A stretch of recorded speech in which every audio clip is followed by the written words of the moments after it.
c'est sur Radio Puisalène. Et nous sommes de retour sur Radio Puisalène sur le 92.5, le 99.1 et le 100.9. Dans quelques minutes, vous allez les retrouver Nicolas dans la grande salle pour le concours Les Petits Champions de la lecture finale départementale 2016 en compagnie des membres du jury. Alors il y a Bruno Brandolan, inspecteur de l'éducation nationale et président du jury, Anne Kowalczuk, professeur responsable des bibliothèques, Chantal Ducatez, pharmacienne retraitée, responsable de bibliothèque, Geneviève Lockman, professeur de lettres retraitée, responsable de bibliothèque, Annie Neuillet, professeure retraitée, Anaïs Top, costumière AMVCC Château de Coucy, Anne Rouge, animatrice sur Radio Puisalène, et Françoise Dermy, cadre hospitalier à la retraite et responsable de bibliothèque.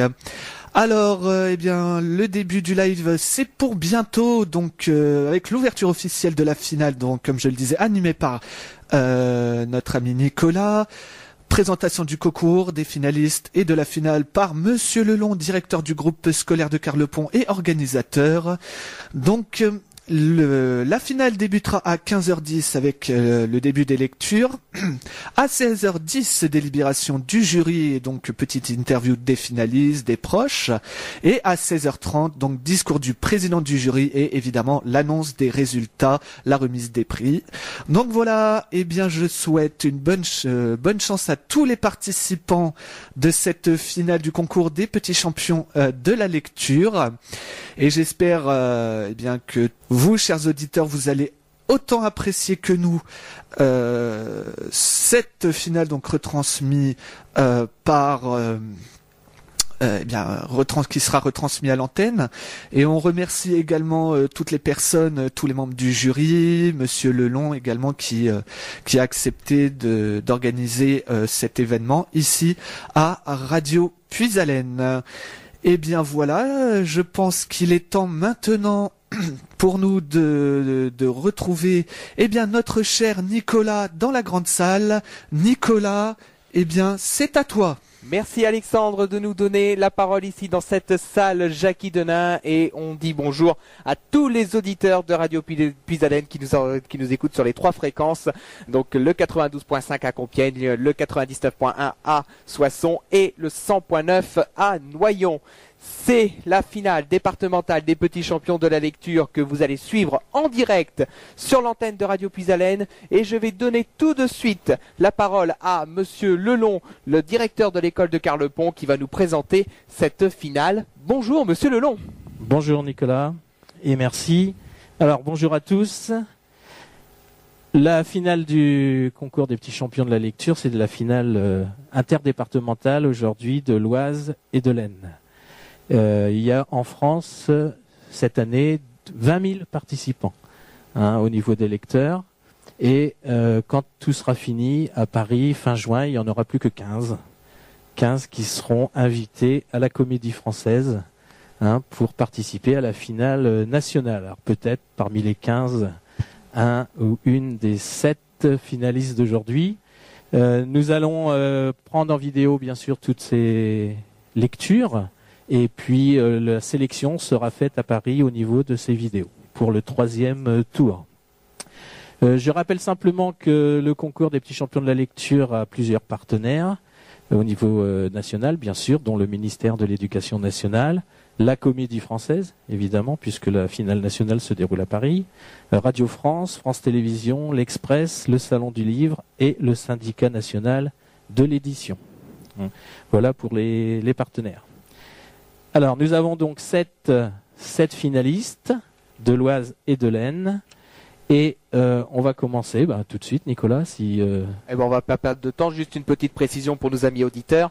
Il y a eu un tirage au sort qui a été effectué juste avant la prise d'antenne pour déterminer l'ordre de passage de chaque finaliste. Voilà, tirage au sort donc qui a été effectué par Monsieur Brandolan, qui est le président du jury, notre inspecteur de circonscription. Avec aujourd'hui, on a aussi 7 membres du jury. Donc autant de membres du jury que de candidats. Exactement. Voilà. Alors, le premier à passer, ou la première, En l'occurrence, ça sera Perrine. Et on peut l'applaudir bien fort. Hein.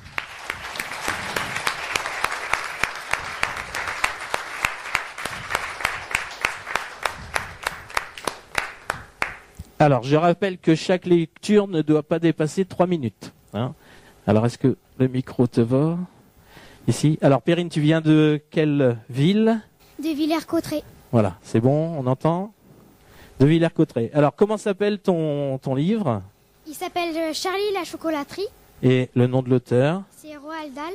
Et tu peux situer un petit peu l'action? En fait, l'histoire, elle parle d'un petit garçon très pauvre qui un jour trouve un ticket d'or. Et ce ticket d'or, il va lui permettre de visiter la chocolaterie de Monsieur Wonka. 4 autres enfants ont trouvé un ticket d'or et là, ils sont en pleine visite. Ils sont dans la salle des inventions. Du moment que c'est du chewing-gum, hurla Violette Beauregard. Du chewing-gum qui se mâche, ça m'intéresse. Cela dit, elle recracha son bout de chewing-gum, voué à tout le record du monde, et se le colla derrière l'oreille gauche. À nous deux, Monsieur Wonka, dit-elle. Passez-moi votre fameux chewing-gum magique, et nous verrons bien ce que ça donne. Voyons, Violette, dit Madame Beauregard, sa mère. Tu vas encore faire des bêtises. Il me faut du chewing-gum, sentait à Violette. Ce n'est pas une bêtise. Il vaudrait mieux que tu ne le prennes pas, dit avec douceur Monsieur Wonka. Vois-tu, il n'est pas encore tout à fait au point. Il y a encore quelques détails. Cause toujours, dit Violette. Et soudain, avant même que Monsieur Wonka pût intervenir, l'étendine main potelée sortit le chewing-gum de son tiroir et le froid dans sa bouche. Et aussitôt, ses larges mâchoires bien entraînées se mirent à travailler comme une paire de tenailles. Arrête, dit Monsieur Wonka. Fabuleux, hurla Violette. Du tonnerre, cette soupe à la tomate. Chaude, épaisse, délicieuse. Et ça descend. Arrête, répéta Monsieur Wonka.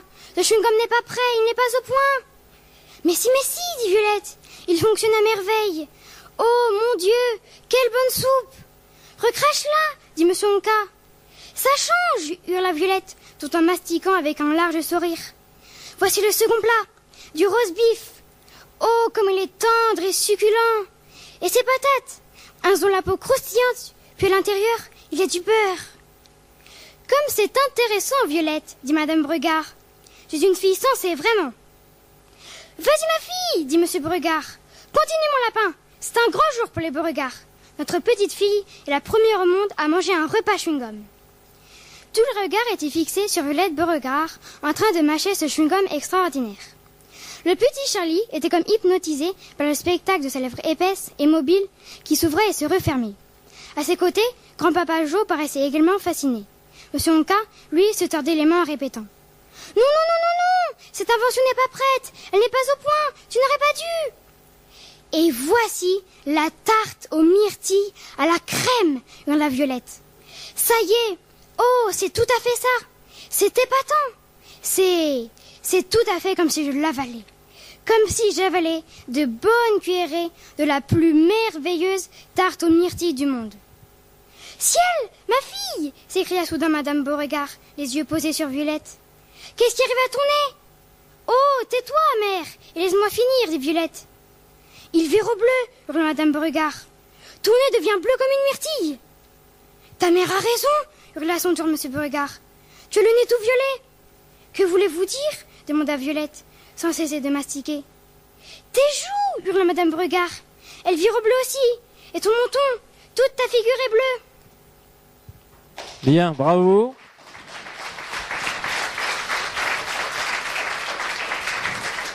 Bravo Perrine. Tu peux rejoindre ta place. Et on va appeler le numéro 2, Romain. Et on peut l'applaudir bien fort.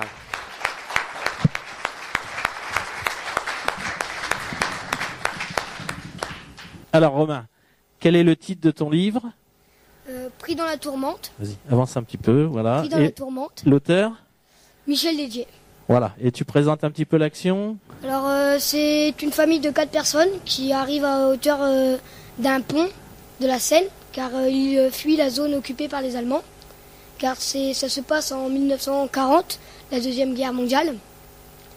Donc cette famille arrive au pont, mais un gros choc se produit dans la famille.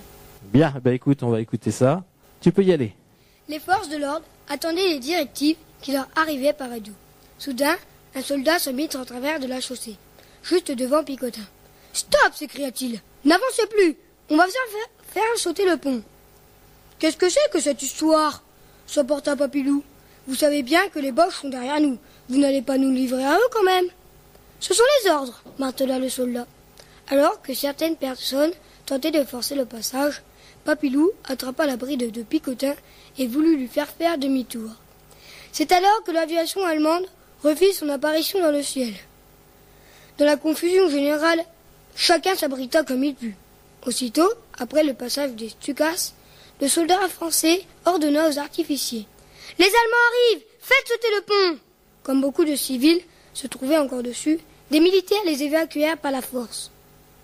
L'un d'eux happa le bras du Mamili et l'entraîna vers l'autre rive. « Faut pas rester là, ma petite dame, ça va sauter !»« Mais, ma famille !» protesta Mamili en faisant des grands gestes en direction des siens. « On n'a plus le temps !» hurla-t-il.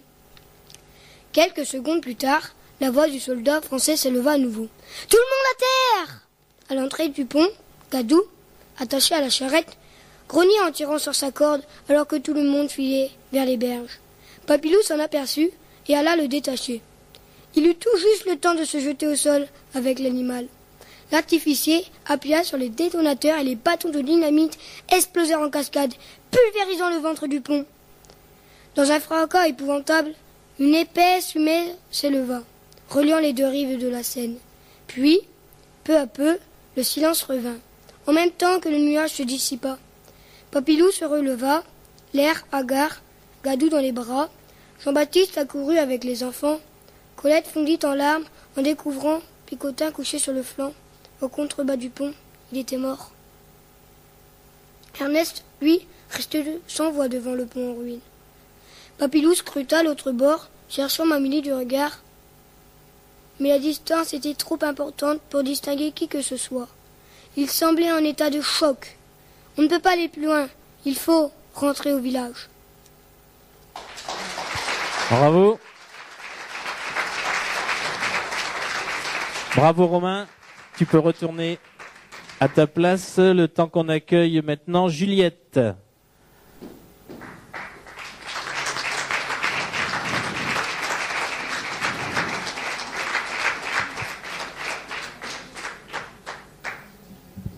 Alors, ça va, tu te mets bien près du micro. Alors, quel est le titre de ton livre? Jamais contente. Le nom de l'auteur? Marie Desplechin. Et est-ce que tu situes un petit peu l'action? Eh bien, en fait, c'est l'histoire d'une fille qui s'appelle Aurore. Elle est en 3e, elle déteste le collège. Elle décide de raconter sa vie dans un journal. Bien. Eh ben, écoute, on t'écoute. Moi, franchement, il faudra me payer pour que j'aille faire la queue juste pour acheter un bouquin. Surtout un bouquin que tout le monde a lu. Je me demande ce que ma sœur préfère. Faire la queue ou lire le livre? Je crois que c'est faire la queue. Si elle aimait lire, on verrait autre chose que Titeuf sur son étagère. Le temps que les gens perdent à lire des livres, ça me tue. C'est le genre de réflexion que je me fais en cours de maths. Il faut que je m'occupe la tête si je ne veux pas devenir dingue. Bref. La question s'est posée à moi entre deux équations. La seule, la vraie, l'unique. Pourquoi me pourrir la vie à lire alors que je peux écrire? Justement, j'avais un cahier en train de moisir, un vieux cadeau de l'anniversaire de mes 12 ans.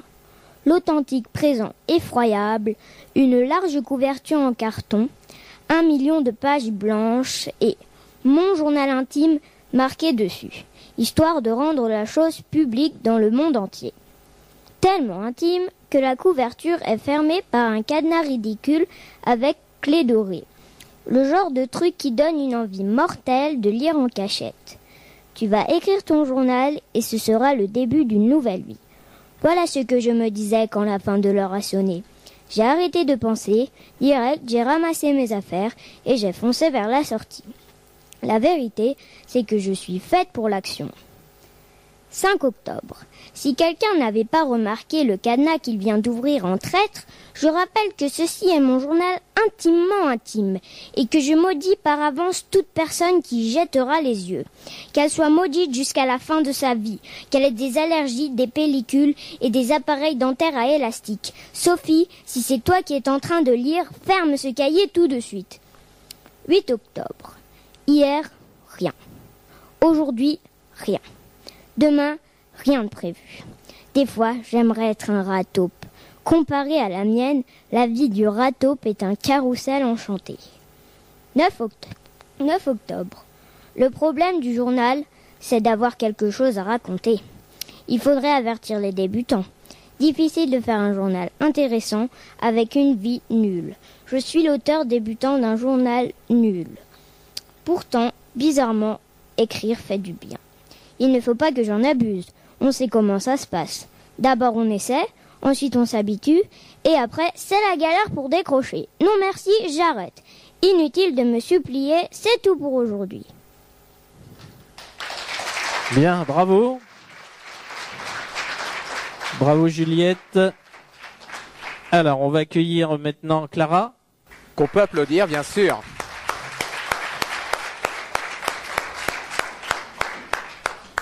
Alors Clara, quel est le titre de ton livre? Le livre que j'ai choisi s'appelle Le Jobard, Le nom de l'auteur? Michel Picmal. Et est-ce que tu peux situer un petit peu l'action? Le Jobard, beaucoup d'habitants de la ville disent que c'est un vieux fou. Et parce qu'il collectionne des bouteilles et personne ne sait ce qu'il en fait. Alors du coup, la bande de Brice, un garçon qui habite dans le quartier où tout le monde dit que c'est un fou, va essayer de lancer avec sa bande une embuscade pour casser toutes ces bouteilles, mais ils vont découvrir la vraie personnalité du Jobard. Très bien. Eh ben écoute, on t'écoute Clara. Tout a commencé un après-midi d'avril. Cachez-vous et ne faites pas de bruit. Jean-Luc et Pierre dans la vieille bagnole. Michel derrière le talus. Toi, Mouloud, tu vas mettre les bouteilles en place. Tu crois qu'il va venir? J'en suis sûre. Il vient ici tous les samedis, toujours à la même heure. Brice, t'as pas peur qu'il soit armé? Mon père dit qu'il est dangereux, qu'il tire sur tout ce qui bouge. À ce qu'il paraît, il a déjà fait de la tôle pour avoir cassé la figure d'un flic. Il lui a pas cassé la figure, répliqua Philippe. Il lui a ouvert le ventre avec un rasoir. C'est le boucher qui me l'a raconté. Moi, si je vois qu'il a un flingue, je me taille. J'ai pas envie de me faire canarder. Tous les copains semblaient nerveux. Je les ai rassurés. Pas de danger. Cela fait plusieurs samedis qu'on le surveille avec Michel. Il n'est jamais armé quand il vient aux poubelles. Chut, dit Moustique. J'entends une mobilette. Tu peux voir la couleur? Rouge avec un cajot derrière. C'est lui, c'est le Jobard. Les gars la ferment, il arrive. Et c'est bien compris. Personne ne le bombarde avant le signal. La mobilette s'est engagée dans le petit chemin de terre, bordé de sacs plastiques et de détritus. Mis à part le bruit du moteur, tout était silencieux. Chacun était à son poste, bien caché derrière des tas de sciures ou de vieux bidons métalliques. Accroupi sous un rempart de poches poubelles dégoulinant de conserves et d'épluchures, je retenais mon souffle. Du plat de la main, je caressais nerveusement mon setter. C'est moi qui avais organisé l'expédition. Il fallait à tout prix que ça marche. Le Jobard fit un rapide tour d'inspection du champ d'ordures et vint s'arrêter près du tas de bouteilles vides que nous avions mis en évidence. Il avait le sourire aux lèvres. Pour lui, toutes ces bouteilles étaient une aubaine. J'attendis qu'il enlève les tendeurs du cajot de son porte-bagages, puis je donnai une forte tape sur les fesses de Rex. « Allez mon chien, vas-y !» Rex se mit à courir vers le vieil homme, aboyant tant qu'il pouvait. C'était le signal. En poussant de grands cris, on est sorti de notre cachette pour bombarder le tas de bouteilles à coups de pierre. Bang, bang, ça pétait de partout. Le vieux fou a eu un moment de surprise, puis nous a menacés en tendant le poing. « C'est pas bientôt fini, bande de petits salopards !»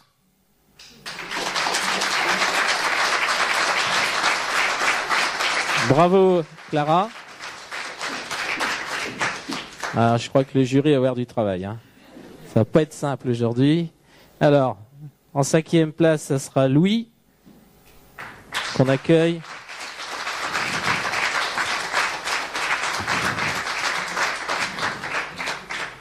Alors, comment s'intitule ton livre? Percy Jackson, le voleur de foudre. Bien, et tu nous situes un petit peu l'action?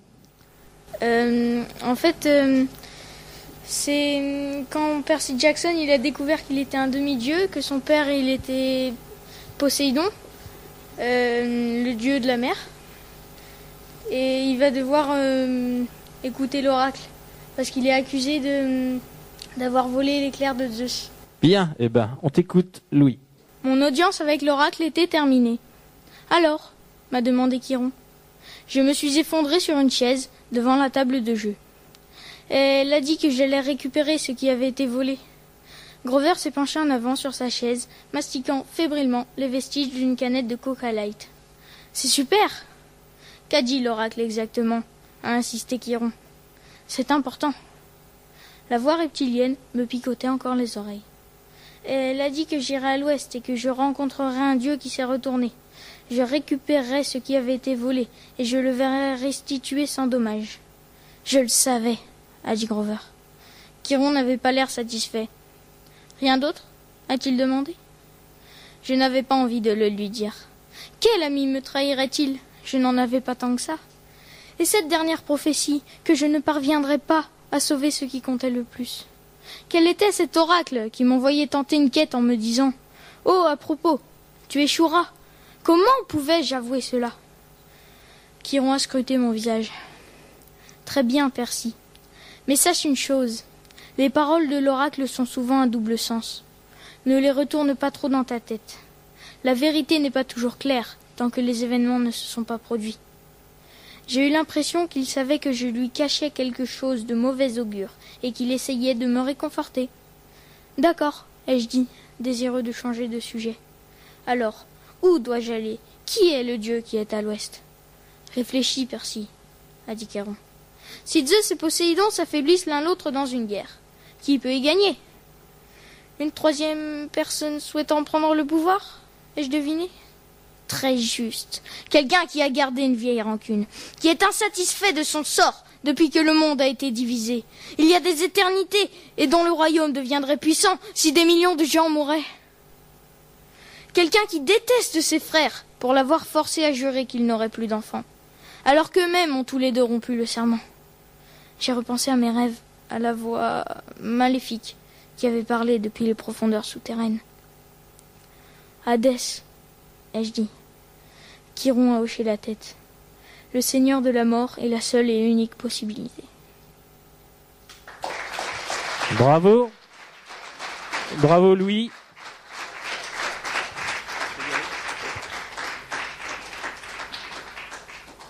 Alors, maintenant, on va accueillir Lohan.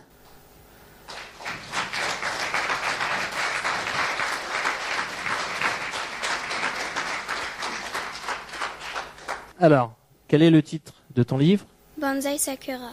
Et le nom de l'auteur? Véronique de la Mare-Belligo. Tu nous situes un petit peu l'action? C'est Joséphine qui accueille une élève de CM2 qui vient du Japon. Et Fabio va l'embêter pendant toute l'année. Et Joséphine et Sakura vont mettre au point un plan et ils vont lui faire peur et elle va promettre de protéger les filles et les garçons. Bien. Eh ben, c'est à toi. Confidence. Cher Carnet, il faut que je t'explique quelque chose. L'école, c'est comme la jungle. C'est un territoire assez dangereux, où nos parents nous déposent chaque matin en nous recommandant d'être sages et de bien travailler. Ils ne se rendent pas compte que nous y vivons des épreuves terribles. Car dans cette jungle cohabitent les fauves et les proies, les carnivores et les herbivores, les loups et les agneaux. Il y a plein d'animaux différents. Des gazelles qui jouent autour d'un point d'eau, des éléphants qui se promènent en troupe, des tigres, des lions, des zèbres, des girafes au long cou, des singes agiles, des crocodiles. Tout est calme et soudain, le lion attaque, le tigre bondit, le buffle charge, l'hippopotame fait surface, le puma s'élance, la gazelle s'enfuit, le crocodile surgit, les oiseaux s'envolent. C'est la guerre. Et la loi de la jungle est simple. Les plus forts dévorent toujours les plus faibles. Sauf si les plus faibles s'unissent. Les plus faibles se rendent compte qu'ils ne sont pas faibles. Les plus faibles utilisent la ruse. Prenons le cas d'un animal dangereux qui rôde dans ma jungle. Le Fabio. Il est tout à la fois le tigre qui plante ses griffes dans la chair de sa proie, le crocodile qui surgit du fond de la rivière, la gueule ouverte, l'hyène qui ricane et dont le rire sadique ne fait rire personne. C'est une croco-tigre. Et la pauvre Sakura et sa gazelle du moment. Elle lui a semblé une proie facile, une nouvelle venue, un peu perdue, dans une jungle inconnue. Mais il s'est complètement trompé. Sakura est une japosamophile. Le pauvre Fabio, qui n'avait encore jamais croisé une telle créature, ne s'est pas méfié. Erreur fatale, Gronigo, car quand elle est fâchée, très fâchée, la japosamophile riposte. Et elle affronte, sans peur, les croco-tigres. Moi, je suis heureuse qu'une japosamophile soit arrivée dans ma jungle. Elle m'a transformée en Tomodachijo, et j'en suis fière. On pourrait écrire une jolie fable sur la rencontre du Tomodachijo et de la japosamophile. Qu'en penses-tu? Bon, revenons à notre histoire. Tu es prêt? Bien, bravo à Loane. Et maintenant, ça sera Maud pour la dernière lecture.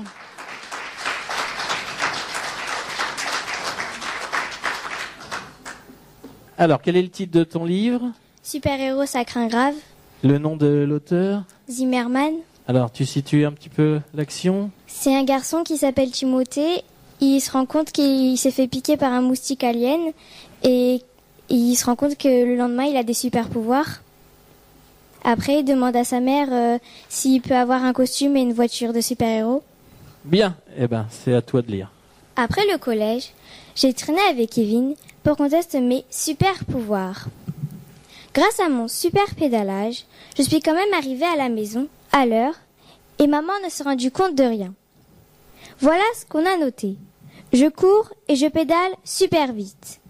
Je suis super fort, j'ai broyé une pierre d'une seule main. Je saute super haut. Par contre, j'ai toujours le vertige. Il a fallu que je ferme les yeux pour redescendre du toit de la maison de Kevin. Du coup, je n'ai pas pu viser et j'ai atterri dans le potager de son père. Quand mes pieds ont touché le sol, ça a fait sortir un paquet de plantes de la terre. Kevin était plutôt content parce que ça lui ferait vachement moins de légumes à manger pendant les mois à venir. Je me suis dit que son père ne serait pas aussi enthousiaste, donc je ne me suis pas trop attardée sur les lieux. J'ai conseillé à Kevin de raconter à ses parents qu'une météorite était tombée pile sur le potager et que le choc avait pulvérisé les légumes, ou quelque chose comme ça. Ce sont des choses qui arrivent tout le temps, alors je ne voyais pas pourquoi ses parents mettraient sa parole en doute. Et puis j'ai filé. Une fois à la maison, j'ai rangé mon vélo dans le garage. Les pneus ne tournaient pas aussi bien que d'habitude, mais avec toute la fumée autour, c'était dur de déterminer d'où venait le problème. J'ai décidé de m'en occuper plus tard et je suis allée goûter. J'adore les biscuits au chocolat en forme de dinosaure. Les tricératops sont mes préférés. Julie prétend que ce sont des herbivores. Mais avec une corne et une collerette pareille, ça m'étonnerait. De toute façon, Julie et Sam sont en CE1. Alors on ne peut pas leur faire confiance quand il s'agit de science. J'ai attendu que ma mère me verse un jus d'orange pour lui parler du costume et de la voiture dont j'allais avoir besoin. Elle s'est appuyée contre l'évier et m'a écoutée. Lorsque j'ai terminé mes explications, elle a enlevé ses lunettes et les a essuyées sur le vieux t-shirt qu'elle met quand elle jardine. Ensuite, elle a remis ses lunettes sur son nez et elle a dit « Non ». D'après elle, j'étais trop jeune pour avoir une voiture, et on n'avait pas les moyens de payer le couturier des stars. Je crois qu'elle n'avait pas encore bien saisi que mes super pouvoirs faisaient de moi le nouveau Superman. Je ne sais pas qui a créé le costume de Superman, mais c'était sûrement quelqu'un de connu. Après tout, quand on sauve le monde régulièrement, on passe à la télé. Dessiner une tenue de super-héros, ça fait une pub du tonnerre. Il aurait fallu être idiot pour refuser une opportunité pareille. Bien. Bravo. Bravo Maud. Alors, Nicolas, donc on a écouté les 7 lectures. Je crois qu'on peut tous les applaudir encore parce que... Effectivement.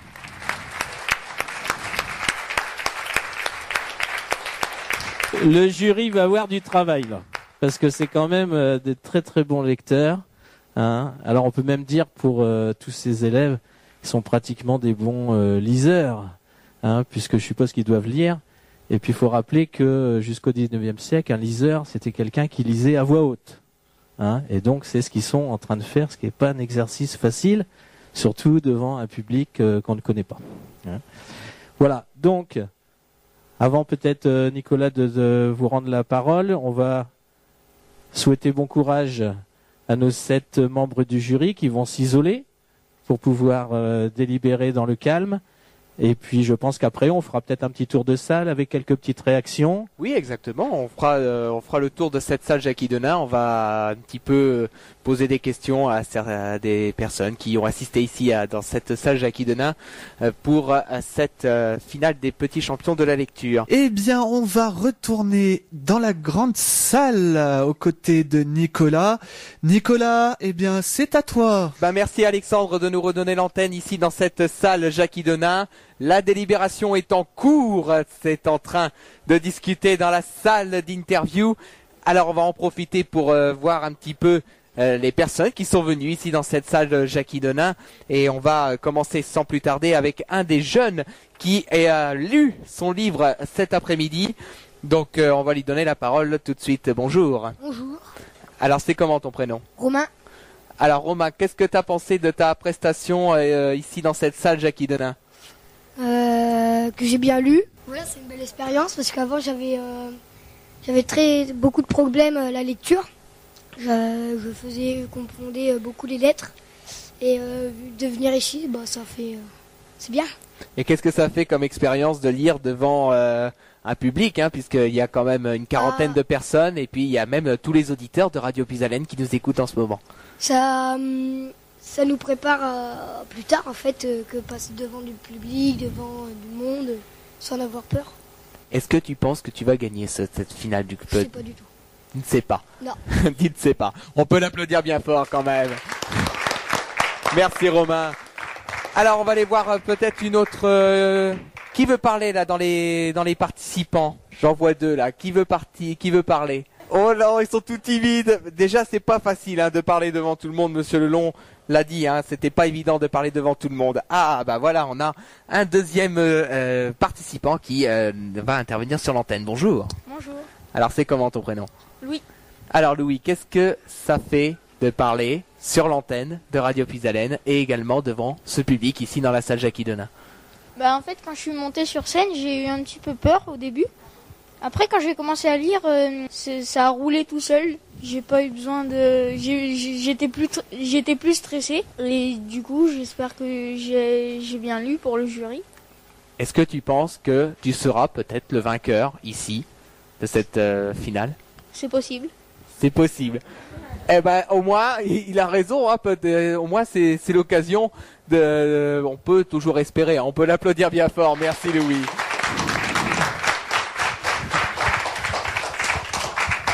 Alors peut-être d'autres participants ou peut-être des parents, des personnes qui ont accompagné ces jeunes ici dans la salle Jackie Denain. Ah, on me montre en fait, je vous dis tout, on me montre tout. Alors bonjour. Bonjour. Alors tu t'appelles comment? Maxime. Et Maxime, donc tu es venu avec quel candidat? Avec mon frère qui s'appelle Romain. D'accord. Qu'est-ce que tu as pensé de son passage sur la scène de la salle Jackie Denain? Franchement, j'ai trouvé que c'était très bien, surtout qu'il a fait beaucoup de progrès. Et qui s'est donné à fond pour venir jusqu'ici. Et oui, parce qu'il y a quand même une première phase avant, une phase dans les écoles, puis ensuite la phase départementale ici à Carlepont. Est-ce que tu penses que ton frère va peut-être gagner cette finale? En tout cas, je l'espère pour lui. Ça lui ferait très très plaisir. Après, on verra les résultats. Eh ben, on verra les résultats dans quelques minutes. Le jury est en train de délibérer en ce moment même. On peut l'applaudir bien fort, Maxime. Merci. Ah, ça y est, maintenant, tout le monde veut parler au micro, ça c'est bien. Bonjour. Bonjour, je m'appelle Clara et je je voulais dire que souvent on se dit ah ça va très mal se passer, on va tout louper, les autres vont être super forts, alors que une fois qu'on est sur scène ça se passe bien, on est tous à peu près du même niveau et on se dit qu'on a une chance de gagner. Alors enfin voilà, souvent on essaie de faire beaucoup d'efforts pour atteindre le maximum, même si c'est un peu impossible, mais en tout cas faut se dire on fait déjà ce qu'on peut et c'est très bien. Est-ce que tu penses que tu vas gagner cette finale des petits champions de la lecture ici à Carlepont? J'ai bien lu, mais après il y en a qui ont très très bien lu aussi, alors du coup je suis pas sûre. Ah, elle est fair play au moins. Hein. Elle est fair play, hein. On peut l'applaudir bien fort. Merci Clara.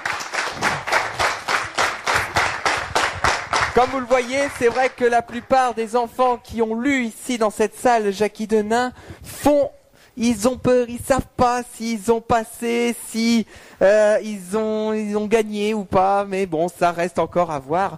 Monsieur Lelon, votre impression sur cette finale ici à Carlepont? Déjà, je pense qu'ils sont, comme je l'ai dit tout à l'heure, des très bons lecteurs. Hein. Ça, il n'y a pas de doute là-dessus. On a des enfants qui ont très très bien lu. Hein. C'est pour ça que le jury, à mon avis, va s'amuser. Hein. Mais bon, comme on disait, l'important, c'est pas de finir premier, deuxième. De toute façon, c'est simplement d'avoir participé à ce jeu concours, parce qu'ils sont tous vraiment très bons. Je pense qu'ils peuvent être fiers, que leurs parents peuvent être fiers, leurs enseignants aussi, bien sûr. Hein, parce que c'est pas facile. Hein. Bon, nous, on est enseignants, on a l'habitude de parler en public, mais je crois qu'il y a certains parents qui seraient pas très à l'aise s'il fallait aller lire. Hein. Et en plus, quand on sait que c'est retransmis à la radio, hein, donc il y a une pression supplémentaire parce qu'il n'y a pas beaucoup de finales en France qui sont retransmises, que ce soit la radio ou que ce soit la télévision. Hein. Donc là, je crois qu'on innove aussi une nouvelle fois à Carlepont, grâce à Radio Puisalène, que je remercie encore, puisque à chaque fois, vous êtes des partenaires réguliers de l'école depuis des années. Donc j'en profite pour remercier Radio Puisalène, tous ses animateurs, Edwige et toute l'équipe. Eh ben merci Monsieur Lelon en tout cas de votre confiance. Un petit mot de Madame Corinne Achin qui a fait le plaisir de venir ici dans nos studios. Madame Achin, c'est une adjointe au maire de Carlepont. Bonjour Madame Achin. Jean-Nicolas. Oui, en effet, je suis souvent venue à Radio Puisalène puisque dès qu'il y a un événement sur Carlepont qui est retransmis et également aidé par la radio, on a l'occasion de se voir pour le Téléthon. Tous les ans, on travaille ensemble déjà depuis de nombreuses années. J'ai la chance de connaître Edwige depuis très longtemps aussi. Et puis, c'est vrai qu'au niveau de l'école, on a plusieurs facettes. Il n'y a pas seulement donc apprendre à l'école, c'est une chose, mais c'est à côté. Tous les concours ou bien même les participations à différents projets qui ont lieu à l'école, c'est également important pour les enfants parce que ça leur permet de découvrir autre chose que juste apprendre à l'école. Ils prennent contact avec, par exemple, lors de projets européens, avec d'autres élèves de l'Europe. Et cette ouverture d'esprit, c'est très important pour leur vie future d'adultes. Ça leur permet de pouvoir envisager non pas l'école juste pour les leçons, mais également ce que ça leur apporte pour leur vie courante, pour la vie d'adulte ensuite. Ça, à mon avis, toutes ces activités qui sont proposées à l'école de Carlepont, ça ne peut être qu'un bonus pour eux. Eh ben merci Madame Achin d'avoir intervenu sur l'antenne. On peut l'applaudir bien fort quand même, hein, puisque c'est vrai que Madame Achin nous soutient souvent sur l'ensemble de nos manifestations. Donc merci beaucoup en tout cas de votre soutien. Monsieur Lelon, vous voulez rajouter quelque chose avant qu'on rende l'antenne à Alexandre? Oui, pour les gens qui connaissent pas, vous avez dit qu'on est dans la salle Jackie Denain. Jackie Denain, c'est le fondateur de cette radio. Enfin, c'était malheureusement le fondateur de cette radio, qui était aussi un élu local, maire adjoint. Et je voulais juste rappeler une petite anecdote en souvenir de Jackie Denain. Quand je suis arrivé à Carlepont, il y a presque 14 ans, on a commencé à monter des projets européens, comme disait Madame Achin, et notamment des voyages à l'étranger et en Angleterre. Et c'est pas facile à monter. Et un jour, Monsieur Denain est venu me voir et il m'a dit voilà, pour votre voyage en Angleterre, je vous donne un chèque. Et il nous a fait un chèque qui nous a permis d'organiser ce voyage. Bon, il n'est plus là aujourd'hui, mais bon, je pense qu'on peut lui rendre hommage. Voilà. Exactement. Merci Monsieur Lelon. Et je sais Je sais que Edwige doit nous écouter parce que Edwige est retenue par des obligations. Hein, elle est dans le nord de la France aujourd'hui, mais elle doit nous écouter. Donc, en tout cas, merci beaucoup, Monsieur Lelon. Et nous sommes toujours en direct de Radio Puisalène pour la finale départementale du concours des petits champions de la lecture en compagnie de Nicolas. C'est à toi. Merci Alexandre de nous redonner l'antenne ici dans cette salle Jackie Denain où je suis entouré de tous les finalistes qui ont participé ici à cette finale. Alors la délibération est encore en cours. C'est long à se décider, je crois, cette année, parce que c'est vrai qu'il y a eu de très très belles lectures. Hein. Donc ça se décide, c'est un peu difficile. Les choix sont un petit peu compliqués, mais on espère que dans quelques minutes, nous aurons le résultat de cette finale. Alors, je suis entouré des enfants parce que les enfants en antenne, certains ont voulu souhaiter dire merci à certaines personnes ou remercier ceux qui les ont accompagnés. Alors, on va commencer par... Alors, rappelle-moi ton prénom. Alors, Clara, est-ce que tu as des personnes à remercier dans cette finale? Mes parents, mes amis et mon maître parce qu'ils ont fait preuve de patience pour m'écouter, me donner des conseils pour que je progresse et puis quand même ça fait quelque chose de représenter sa classe. Alors du coup je voulais leur dire merci parce que c'est quand même un peu grâce à eux que j'ai progressé. Eh ben merci. Alors tu viens de quelle école? Celle du Coq Chantant à Chantilly. D'accord, donc Chantilly on nous écoute, hein, donc on peut l'applaudir bien fort effectivement. Parce que je sais que ça vient d'un peu partout de l'Oise et même de l'Aisne. Hein, donc, alors, on va continuer avec toi. Rappelle-nous ton prénom. Oui. Alors, Louis, est-ce que tu as des personnes à remercier? Mon maître, parce que c'est lui qui m'a choisi pour cette finale. Mes parents. Mes grands-parents qui m'écoutent en ce moment. Et surtout mon père qui est venu m'accompagner ici. Pour tout vous dire, il y a le papa, il a fait ouais. Et tu nous viens de quelle école? Tu peux nous le rappeler? Paul Bert à Beauvais. À Beauvais, donc vous voyez, hein, même à Beauvais on vient, hein, et je sais qu'on nous écoute, je crois, par internet ou même par la fréquence de Compiègne, mais en tout cas je sais qu'on nous écoute du côté de Beauvais. On peut l'applaudir bien fort. Voilà, je vais te faire une petite place, comme ça on va continuer. Tu peux nous rappeler ton prénom? Romain. Alors Romain, qui veux-tu remercier? Alors mes parents, mon frère, ma maîtresse qui m'a encouragé, qui m'a poussé, tous mes copains qui m'ont souhaité bonne chance, qui m'ont aidé, qui m'ont félicité, mes deux grands-parents qui m'écoutent depuis longtemps, et surtout mon frère. Je lui fais un gros bisou. Alors je l'ai vu, ton frère, il est où? Est-ce qu'il peut nous... Ah, d'accord. Je l'avais pas vu avec la lumière. Et tu nous viens de quelle école, rappelle-nous? De Gabriel Bourgeois à Maignolet-Montigny. Donc entre Saint-Just-en-Chaussée et Tré-Saint-Denis. D'accord, très bien. On peut l'applaudir bien fort. On continue avec toi? Je m'appelle Perrine et je voudrais remercier mes parents, ma maîtresse et mes amis qui m'ont aidée et qui ont su me dire mes défauts pour que je les améliore. Alors, et tu nous viens de quelle école, Perrine? M'ont conduit à Villers-Cotterêts. Donc c'est dans l'Aisne, vous voyez, même de l'Aisne, hein, ça participe. Et je sais qu'on nous écoute également à Villers-Cotterêts sur le 100.9 et le 99.1, parce qu'on est à cheval sur les fréquences de Compiègne et Soissons. Noyon et Soissons d'ailleurs. Eh ben merci Perrine. Alors on continue? Juliette. J'aimerais remercier mes parents, toute ma famille, mes amis et ma maîtresse qui m'ont coaché et qui m'ont encouragé. Alors t'es venue avec qui, Juliette? Avec ma maîtresse et mon père. D'accord, et tu nous viens de quelle école? L'école Jacques Brel à Laigneville. Et donc c'est dans quel coin, Laigneville? C'est dans l'Oise. C'est dans l'Oise, d'accord. On peut l'applaudir bien fort. Alors on continue avec toi. Je m'appelle Maude et je suis venue avec mes parents et mes grands-parents. Je voudrais remercier mon maître qui m'a encouragée et mes amis qui peut-être m'écoutent. Et tu nous viens de l'école de Carlepont. Ah bah voilà, la régionale de l'étape. La régionale de l'étape, comme on dit. Et donc ton maître, c'était sûrement Monsieur Lelon. Oui. J'ai tout deviné. Ouais, on peut l'applaudir bien fort. Et on termine avec toi? Je m'appelle Loane et je voudrais remercier ma maîtresse, mes parents, mes amis qui m'ont aussi encouragée. Décale-toi un tout petit peu parce que sinon personne te voit. Et qui m'ont encouragée. Et Cécile aussi, je sais pas si elle m'écoute, parce qu'elle m'a entraînée, coachée, etc. Oh, elle doit sûrement t'écouter, je pense. Et tu viens de quelle école, rappelle-nous? Crève-Cœur le Grand, école Henri Villette. Très bien, et ben on peut l'applaudir bien fort.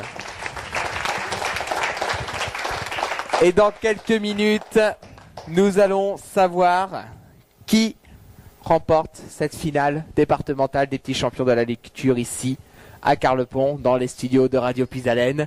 Donc encore un petit peu de patience, hein, les enfants, parce que là c'est vrai que les délibérations sont assez longues, mais c'est vrai que c'est assez difficile de juger qui remportera cette finale. Il est temps maintenant pour nous de retrouver Nicolas pour enfin les annonces des résultats du concours des petits champions de la lecture 2016. Nicolas, c'est à toi. Merci Alexandre de nous redonner l'antenne ici dans cette salle Jackie Denain.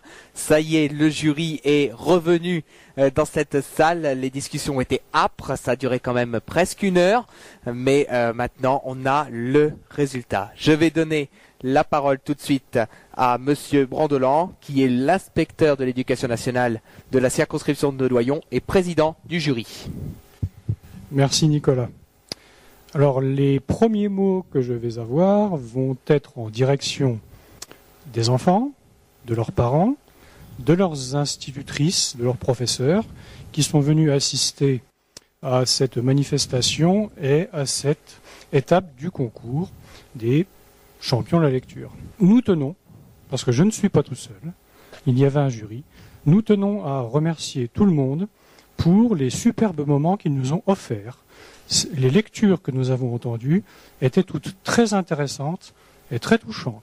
Néanmoins, nous sommes dans les règles d'un concours, donc tout le monde ne peut pas être sur la première place et il faut bien, quelque part, que nous fassions une sélection.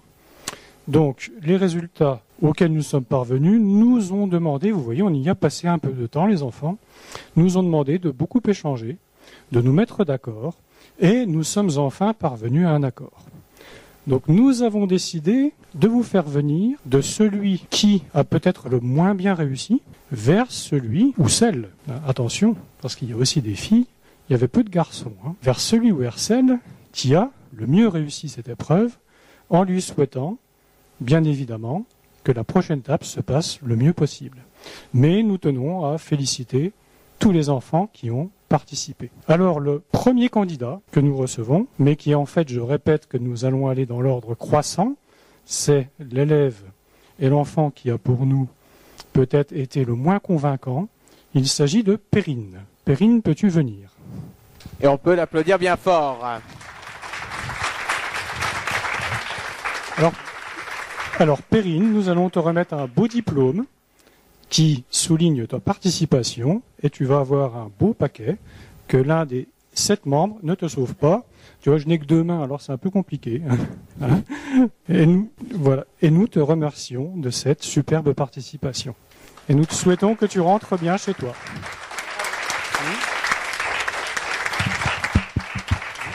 Est-ce que tu veux dire un petit mot à tes camarades? Dire merci, parce qu'ils m'ont aidé. C'est nous qui te remercions.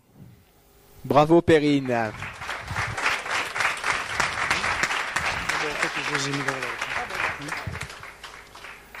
Alors, le candidat suivant, il s'agit de Romain. Peux-tu venir, Romain?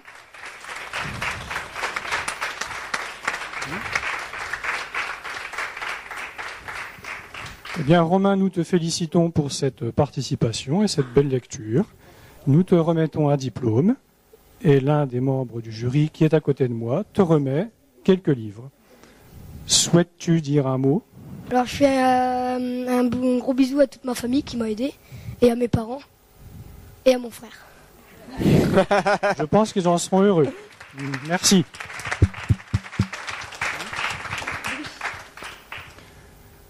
Le candidat suivant, il s'agit de Louis. Peux-tu venir, Louis?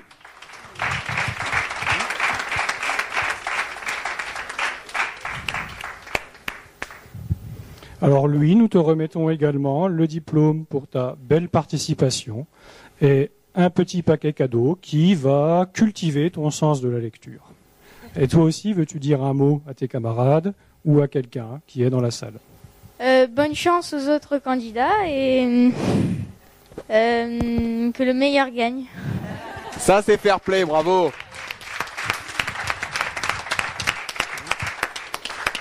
Alors, sur le prix du fair play, là, tu es pour l'instant numéro 1. C'est sûr. Alors, le suspense grandit puisque nous montons vers le haut du podium, hein, évidemment. Alors, la candidate, cette fois suivante, est Loane. Loane, tu peux venir? Où elle est? Bien, Loane, félicitations pour cette belle lecture. Voici un beau diplôme qui te récompense de cette participation. Et tu as également quelques ouvrages pour enrichir ta lecture que tu souhaites mener jusqu'au bout. Un petit mot? Merci déjà et je voudrais que le meilleur gagne aussi. Ça y est, ils ont tous pris la route du fair play maintenant.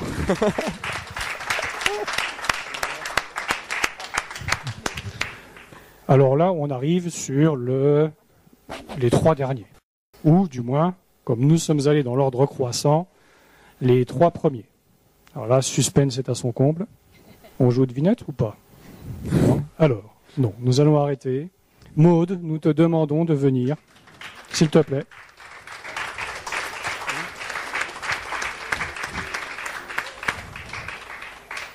Alors Maude, à toi de recevoir, avec les félicitations du jury, ce beau diplôme, ces quelques livres, et souhaites-tu dire un mot à tes camarades? Bravo aux autres et merci de m'avoir encouragé et de me donner des conseils. Très bien. On sent la fille d'un professeur.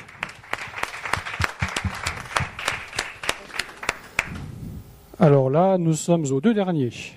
Du moins, les 2 premiers. On se remet dans le bon ordre. Alors, vous avez une petite idée? Non? Alors, Juliette, veux-tu venir?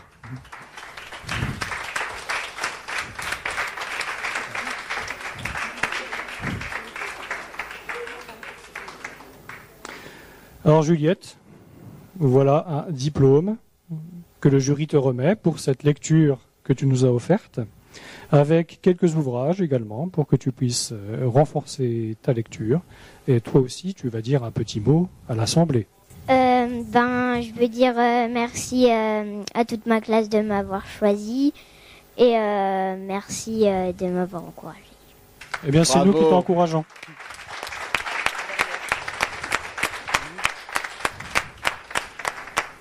Je crois que tout le monde a deviné qui avait remporté cette fois le concours. Donc Clara, s'il te plaît, peux-tu venir?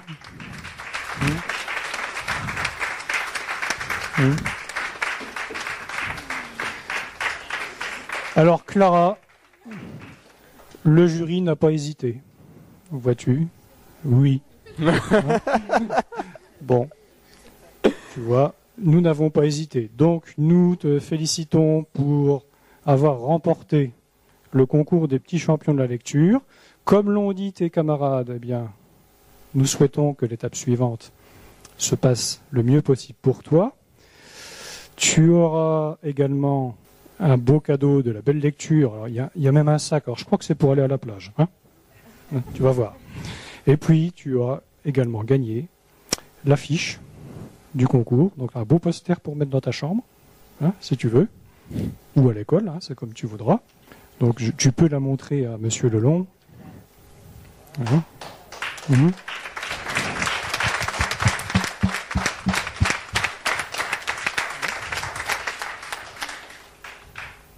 Tu vas dire un mot à tes camarades, peut-être?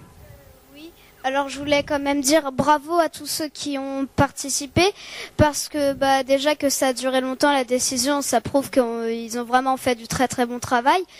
Aussi, je voulais dire que j'étais contente parce que moi, on m'a pas dit que j'avais gagné, mais plutôt que c'est moi qui allais représenter ma classe. Alors je suis contente d'avoir fait gagner ma classe, et aussi j'ai dit que j'essaierais de gagner pour ma famille, et je suis contente d'avoir réussi.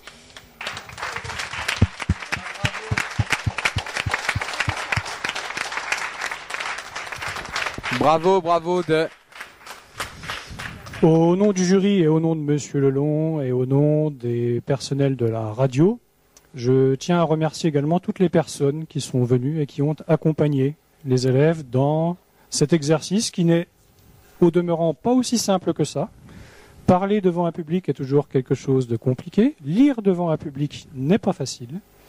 Et ils se sont tous bien tirés de cette opération qui, j'espère, et là c'est peut-être mon métier qui revient, qui j'espère leur servira dans leur scolarité future, quand ils seront au collège ou au lycée. Je vous remercie. Merci Monsieur le Président.